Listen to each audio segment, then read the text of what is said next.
समय की बात है। एक मोहल्ले में सुप्रिया नाम की बहू और प्रेमलता नाम की सास रहती थी। दोनों का आपस में बहुत ज़्यादा प्यार होता है। सुप्रिया प्रेमलता को अपनी माँ के जितना प्यार और सम्मान देती है। प्रेमलता सुप्रिया को अपनी बेटी के जितना मानती है। दोनों घर का काम मिलजुल कर करते हैं और इन सब बातों से मोहल्ले की औरतें बहुत जलती हैं। उन्हें लगता है कि वो दोनों नाटक करती रहती हैं।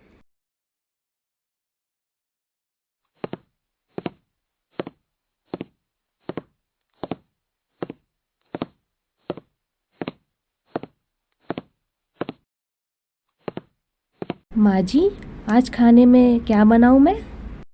बहू, आज तो तुम्हारा व्रत है ना? जी माँ जी।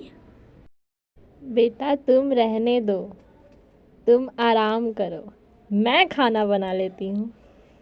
नहीं माँ जी, मैं खाना बना लेती हूँ, आप परेशान ना होइए।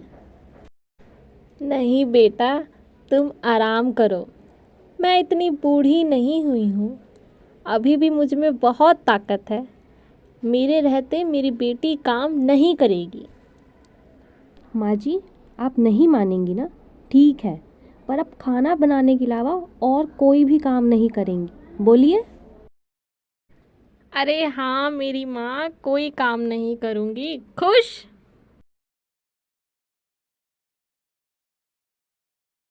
हाँ, ये हुई ना मेरी माँ जी वाली बात।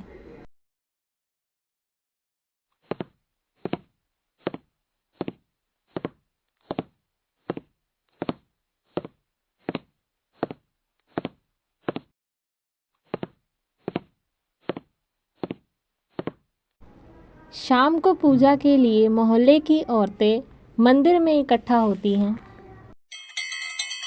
सारिका और उसकी सास भी पूजा के लिए मंदिर में आई होती है। सारिका सुप्रिया से कहती है, सुप्रिया, तुम तो बिल्कुल भी थकी नहीं लग रही हो, क्या राज है? हाँ, अरे क्या बताऊँ, माँ जी घर का कोई काम करने ही नहीं दे रही हैं। आज तो बस कह रही हैं कि तुम आराम करो। वाह सुप्रिया, तुम्हारी सास तो बहुत अच्छी है। मैं तो सारा दिन काम करती रहती हूँ और अब तो लग रहा है कि चक्कर भी आ जाएगा। और मेरी सास तो एक काम नहीं करती है घर का, अभी भी गप्पे लड़ा रही है।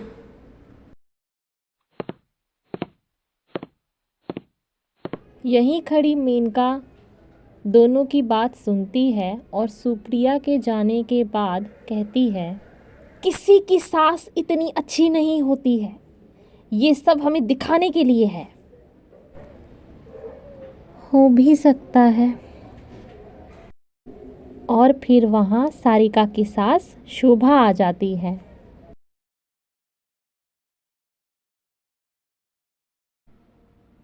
अरे यो, क्या गप्पे मार रही है?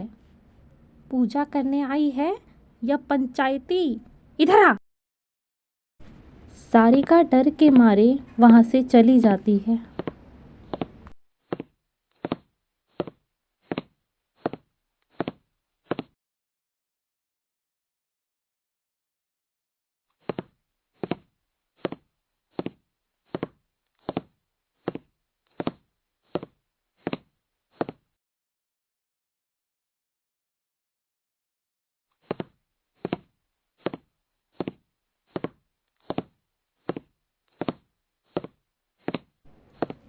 अरे प्रेमा, तू घर का काम क्यों करती है? तेरी बहू है तो मुझे देख, मेरी बहू घर का सारा काम करती है, क्यों भी नहीं करती है।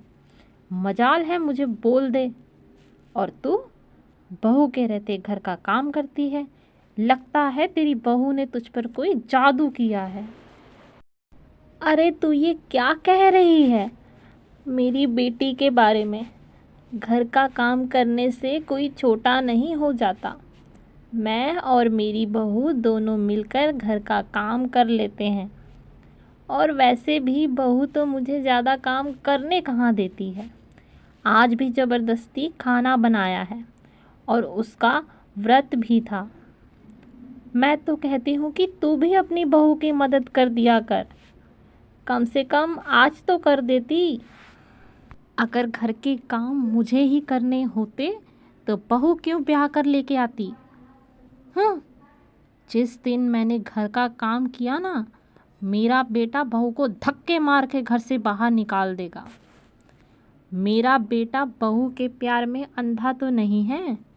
मुझे तो लगता है बेटे की वजह से तू बहू के नखरे झेल रही है ना, कि वही बेटा बहू को लेकर घर छोड़कर चला ना जाए।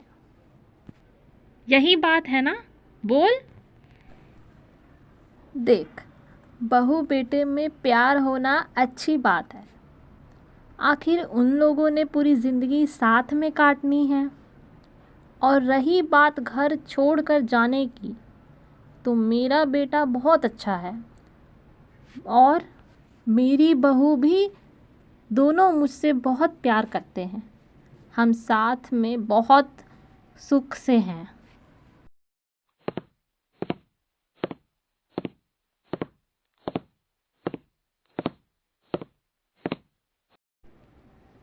वैसे आंटी जी, मुझे भी लगता है यही बात है। अरे मेरी सास तो एक गिलास पानी तक नहीं लेती।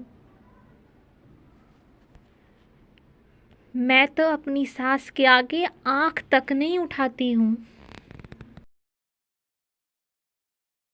बेटा तुम अभी ना ही बोलो तो अच्छा है। अभी तुम थोड़ी देर पहले अपनी सास की बुराई सुषमा की बहू से कर रही थी और अभी अपनी सास के गुणगान गा रही हो। इज्जत और प्यार दिल से किया जाता है, दिखावे के लिए नहीं।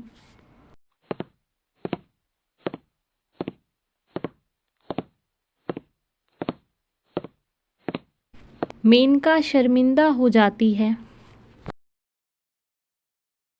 चलिए माँ जी, पूजा करते हैं। हाँ चलो। दोनों सारिका की सास और मेनका सड़ भुन जाते हैं।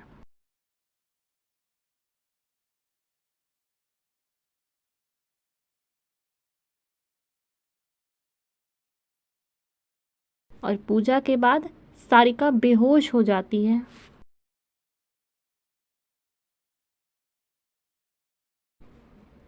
कैसी बहू मिली है मुझे, जान तो है ही नहीं इसमें। एक व्रत रखकर बेहोश हो गई। ये क्या कह रही है तू? पानी डाल बहू पे। किस गरीब घर से आई है, बस एक व्रत क्या रखा बेहोश हो गई।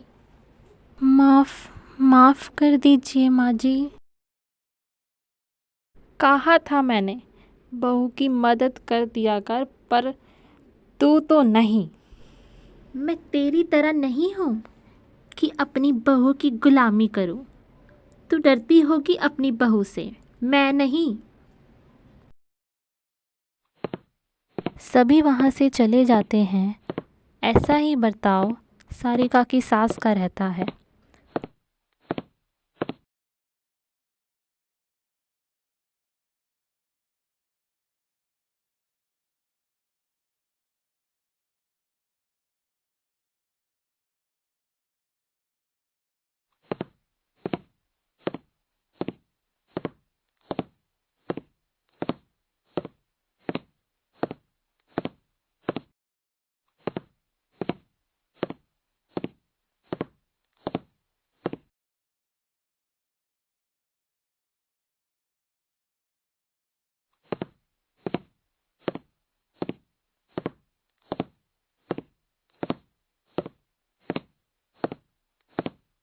दिन प्रतिदिन सारिका की तबीयत खराब होती है, पर सारिका की सास उस पर ध्यान नहीं देती और ना ही उसका पति। एक दिन सारिका सुबह उठती ही नहीं। डॉक्टर के पास ले जाना पड़ता है। वो 3 महीने से प्रेग्नेंट थी। काम के दबाव पर और सही समय पे खाना ना खाने की वजह से बच्चा अब नहीं रहा। अब समझ आया तुम्हें?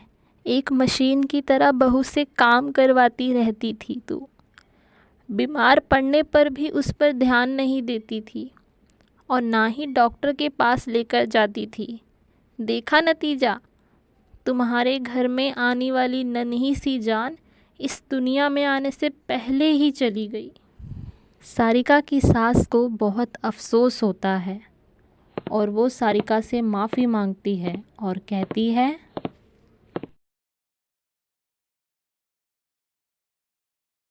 आज से तुम मेरी बहू नहीं बेटी हो। अहंकार ने मेरी मत मार दी थी, गलत सही का फ़र्क भूल गई थी।